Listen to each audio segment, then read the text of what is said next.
పశ్చిమ గోదావరి జిల్లా పాలకొల్లు మండలంలో పలు అభివృద్ధి కార్యక్రమాలను ప్రారంభించారు మంత్రి నిమ్మల. గత 5 ఏళ్లలో ఏ గ్రామంలోనైనా ఏ ఒక్క పనైనా జరిగిందా అంటూ ప్రశ్నించారు మంత్రి. కూటమి ప్రభుత్వం వచ్చాక త్రాగునీటి సమస్యను తీర్చామన్నారు. ర్యాపిడ్ సెంట్ ఫిల్టర్ టెక్నాలజీతో మంచినీరు పాలకొల్లు మండలానికి అందజేయడానికి అన్ని పనులు పూర్తయ్యాయని వెల్లడించారు. నియోజకవర్గంలో కరెంటు సమస్య తీవ్రంగా ఉండటంతో కేవీ సబ్ స్టేషన్ 11 కేవీ విద్యుత్ సబ్ స్టేషన్లు ఏర్పాటు చేసినట్లుగా తెలియజేశారు.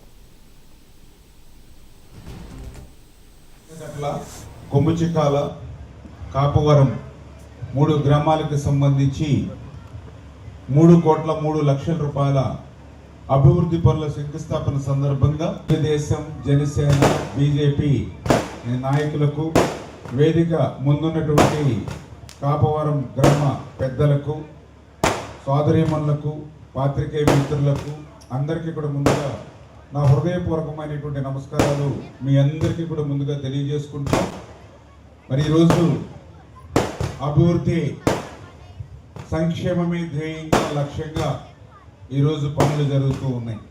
ఈ రకంగా 3,03,00,000 రూపాయలు ఈరోజు మనం శంకుస్థాపనలు చేసుకునేటువంటి పరిస్థితి అని చెప్పి సందర్భంగా తెలియజేసుకుంటూ, మరి ఈ రకంగా మన ప్రభుత్వ అధికారంలోకి వచ్చిన తర్వాత అభివృద్ధిని పెద్ద ఎత్తున ముందుకు తీసుకెళ్తూ ఈ గ్రామంలో డ్రింకింగ్ వాటర్ సమస్య చాలా తీవ్రంగా ఉంది.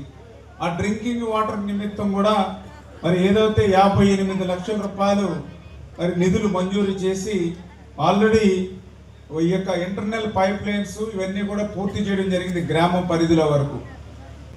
అందుకే ఈ యొక్క మంచినీరు సమస్య తీర్చడం కోసమే కొమ్ముచిక్కాలలో అక్కడి నుంచి వాటర్ తీసుకురావాలని, ఎందుకంటే అక్కడ కొంచెం చెరువు పెద్దగా ఉంది. అర్ధగట్ల, కొమ్ముచిక్కాల, కాపవరం